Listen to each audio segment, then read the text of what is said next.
Good morning guys. Good morning mga siglers.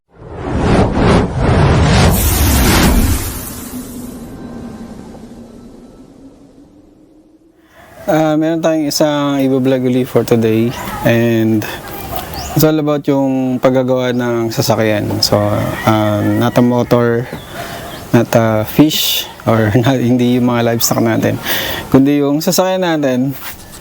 Ito si Earthy, si Zella kung tawagin namin.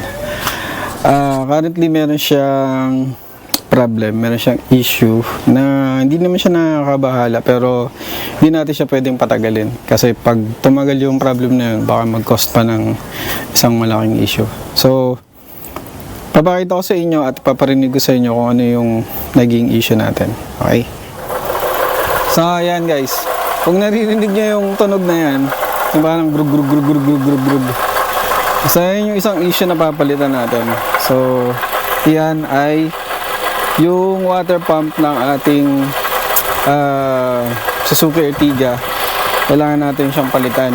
So ito yung problem, pakita ko sa inyo. So ito guys, so yan yung water pump niya, napapalitan natin. So kung makikita nyo nagwawabol na yung nagwawabol na yung kanyang pulley. Mamaya papakita ko yung ano niya, yung itsura. Okay, so patayin ko na kasi baka uminit palalo yung makina.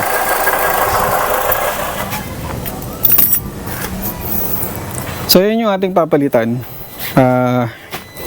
Dito marami tayong, actually hindi naman natin babaklasin to lahat pero titingnan natin kung paano natin siya matatanggal ng maayos. Kasi kung titingnan ninyo, ayan, so nasa loob yun and napakaraming kinakailangang i-considered.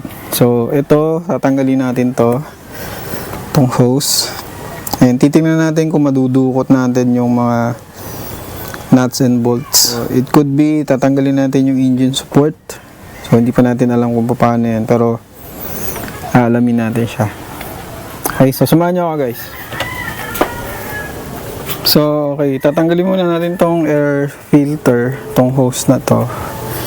Madali lang naman tatanggalin guys kasi ito wala naman tong makasuksok na rito. So ito lang, actually ito nahuhugot ito. So ayan. So pwede na nga ito dito.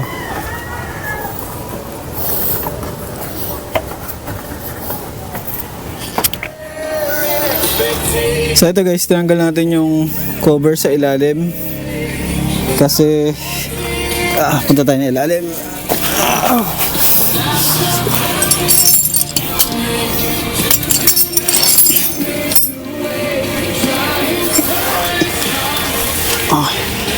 Kasi kung mapapasin nyo dito sa ilalim, so dito sa ilalim, ito may cover to, tapos hindi ko makita sa taas yung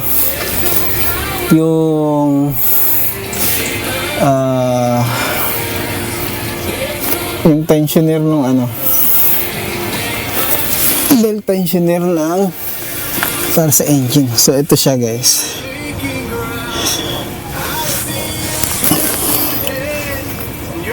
So ito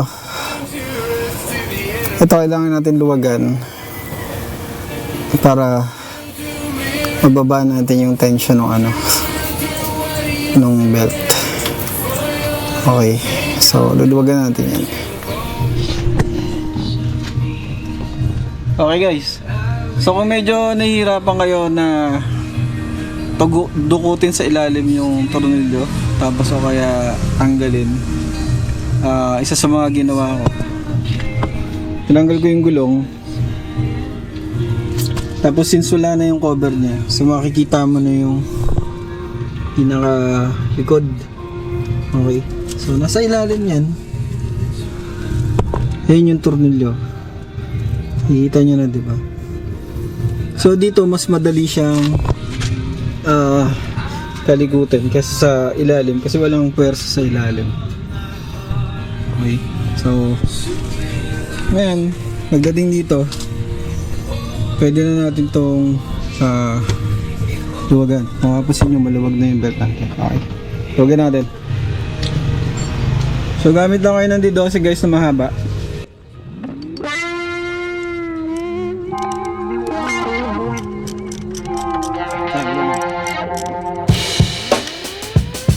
So pag maluwag na yung pulley mo, so dapat ganito siya kaluwag, pwede mo na siya tanggalin. Hindi naman kailangan baklasin tong belt. Not unless na magpapalit ka. And then makikita mo guys,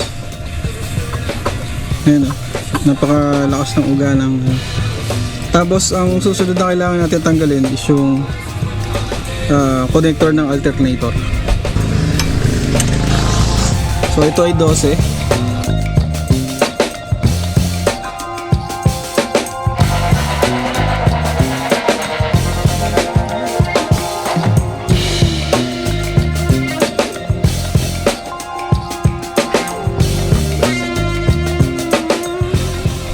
Tapos kailangan natin tanggalin yung tornilyo, digis. Yung tornilyo ng pulley, digis yata ito guys. Kasi nasa loob yung mga tornilyo, so hindi matatanggal.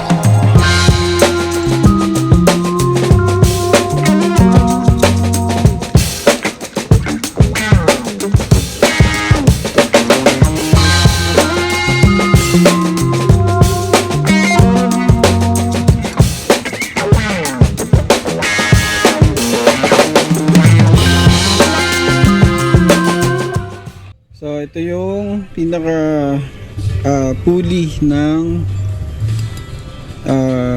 water pump natin. Okay guys, so meron ditong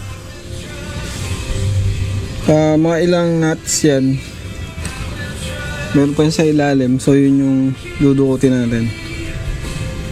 Now remember guys, meron tong ano no, may kulan pa yung mga yan.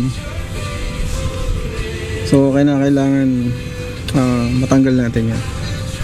So ito yung unang tornilyo ng pump, tapos yung bracket ng alternator. So yung bracket ng alternator, tornilyo lang yan kasi meron yung stud sa loob. Tanggalin natin lahat ng tornilyo, tapos pwede na natin tong tanggalin. Kung hindi siya natatanggal, pwede naman itong pukin ng dahan-dahan.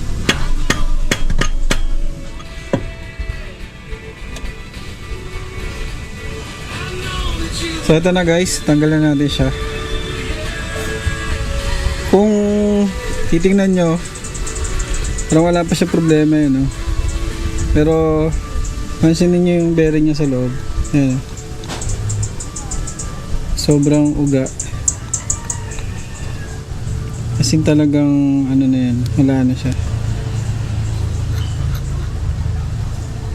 So ito yung ating papalit. Ito ay ito in order ko lang sa Lazada. Sa Lazada ko lang to binili, sa mismong official store ng Suzuki. Bibihira sila nagdi-display, pero chat nyo lang sila. Hindi kasi sila parang wala akong nakitang ganitong parts sa Lazada. Meron yung GMB, pero hindi kasi yun kumaga lang yun, spare parts lang yun, hindi yun original. So kumuha tayo ng original at mahal yung pyesa. Mahal yung pyesa guys. Talagang kung gusto niya siyempre gusto niya ng magandang klaseng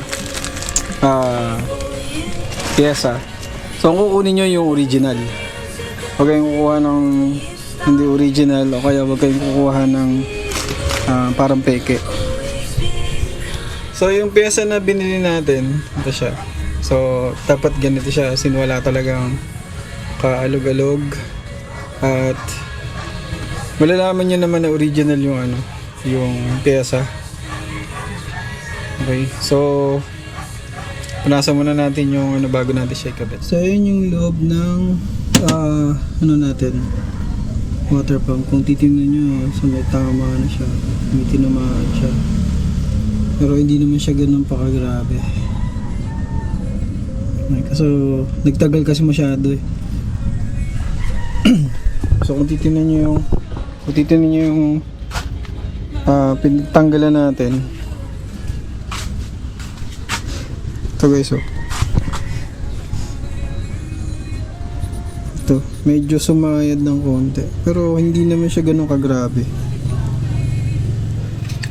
Maglagay tayo ng silicone gasket.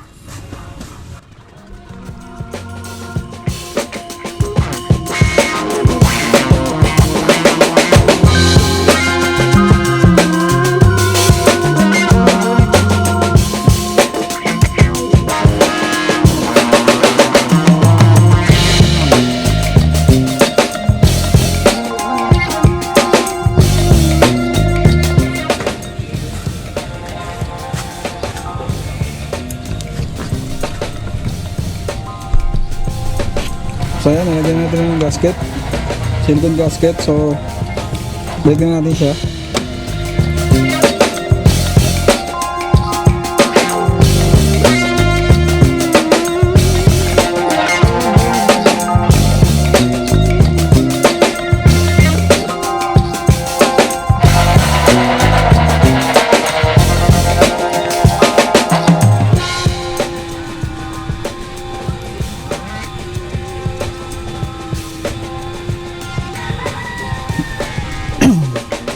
Panghuli na natin yung bracket ng alternator natin kasi makakasagabal yung yung ibang sa ibang nut. So ayun guys, naigpitan na natin yung apat na bolt nya. So lalagyan na natin yung bracket. So bago nyo to ilagay yung bracket muna, kasi hindi nyo na may lalagay ito pagka hindi nyo na pag nauna nyo yung bracket.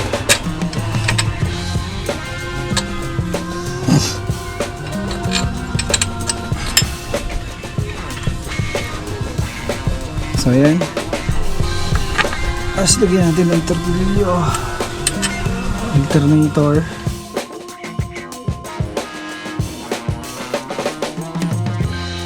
Tapos yung tornilyo ng bracket. So lahat ng bolts nito guys puro D12. So isa lang yung 14 sa baba, yung sa may tensioner. So yun lang yung 14 natin. Dito sa may pump, lahat yan puro 12. Tapos yung sa may pulley, ito G's. Okay, so may mga number naman. Yun o.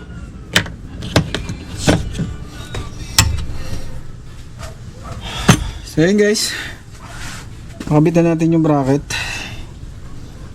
Sunod na natin yung pulley.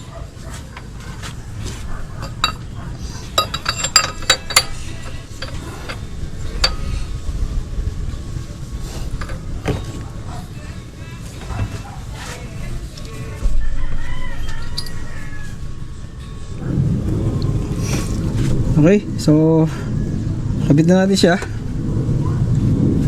Balik naman natin yung belt.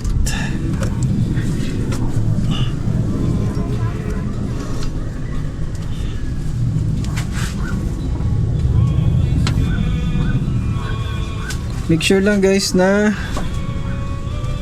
naka-align yung ating mga belt.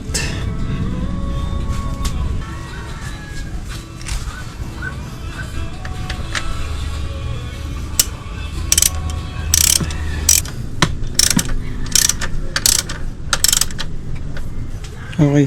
So sa paghihigpit ng belt, hindi naman kailangan sagad na sagad, no. Check nyo lang na sakto lang yung higpit nya. Tapos kasi pag nasobrahan ng higpit, baka naman maputol. Okay. Tapos double check nyo guys kung sa ilalim align. So yan, double check nyo kung hindi naka-usli. I mean naka-align talaga siya pati dito. So kung hindi nga lang ito, tsaka yung dito sa may, tsaka yung dito sa likod, ito. So ito yung sa may aircon natin. Yan, yung nasa likod niyan, ito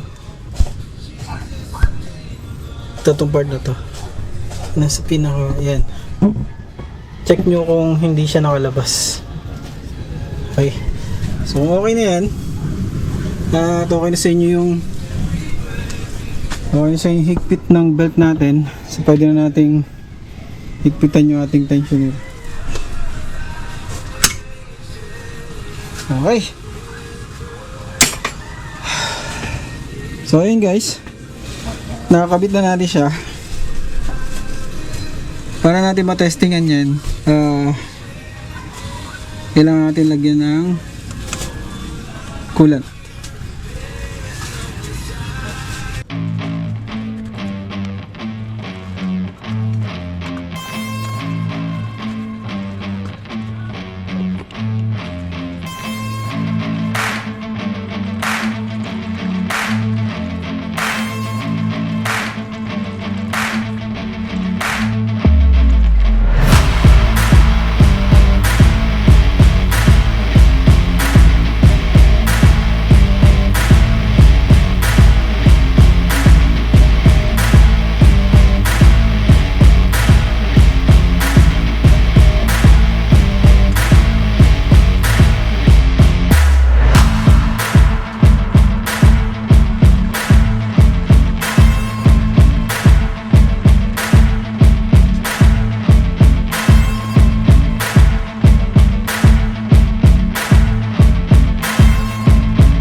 Okay guys, so kabit na natin and testingin natin ngayon kung ano ang kanyang andar.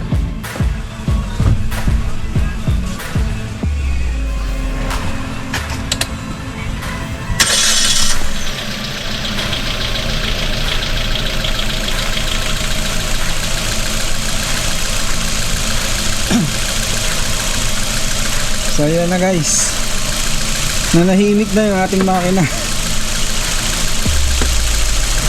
Okay, so nawala na yung ingay na grug grug grug grug grug grug, and smooth na uli yung takbo ng ating makina.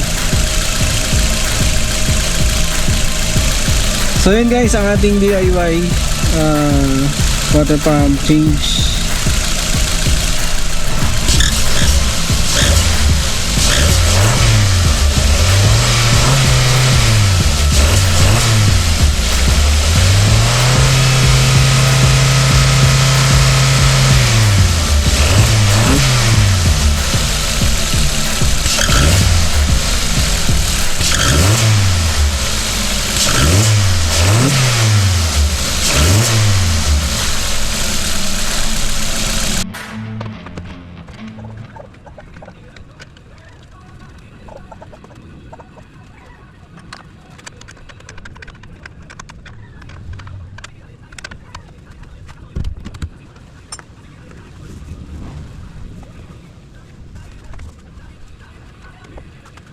Okay guys, nagawa na natin ating sasakyan.